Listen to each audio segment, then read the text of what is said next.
各位同學，大家好。呢節咧，我哋會睇另外一個嘅影響佢嘅 factor 啦。咁就係 pressure 嘅。咁如果 pressure 嘅話咧，大家緊記啦，就一定要係改動個 gas 先至係明顯地有嘢睇嘅。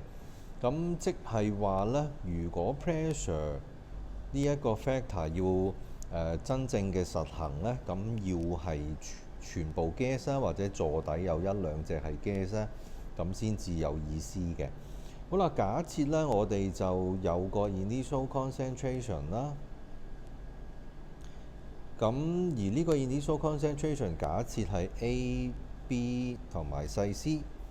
咁如果 pressure 上升嘅話呢，個 change 咧，咁就會係由大摩數嗰邊，咁即係話右左手邊就 shift 去咧細摩數嗰邊，即係右手邊啦。咁所以呢個 change 咧係減一份，減一份，然後咧呢度會加翻一份嘅。咁即係話呢個 equilibrium concentration 呢，就會係 A 減 X、B 減 X 同埋咧 C 加 X 嘅。咁同樣道理啦，我哋將個 Kc 嗰個數值掉落去，就同個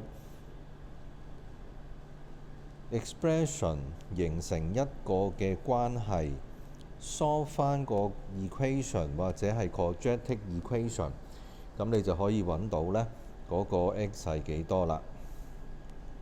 揾到 x 幾多嘅話呢，你代翻落去呢，呢一個呢就係佢嗰個嘅實質嘅concentration equilibrium concentration 啦。咁如果大家熟嘅話呢，其實呢個 change 可以都唔寫㗎啦。咁但係呢，就我好建議同學呢 initial concentration 同埋呢 equilibrium concentration 一定要寫。咁因為呢，一般嚟講呢 equilibrium concentration 呢度會有一個嘅 step 分。咁而個 expression 呢，你用實數或者用 Kc 嘅 expression 呢，都應該有一個嘅分數嘅。簡單嘅題目就 solve 咗個 x 啦。不過如果大家讀數學操數操得好熟啦，計個 x 冇問題啦，好容易啦。咁但係呢，一般嚟講呢，你都要睇清楚究竟係揾 x 啊，定係揾個 equilibrium concentration。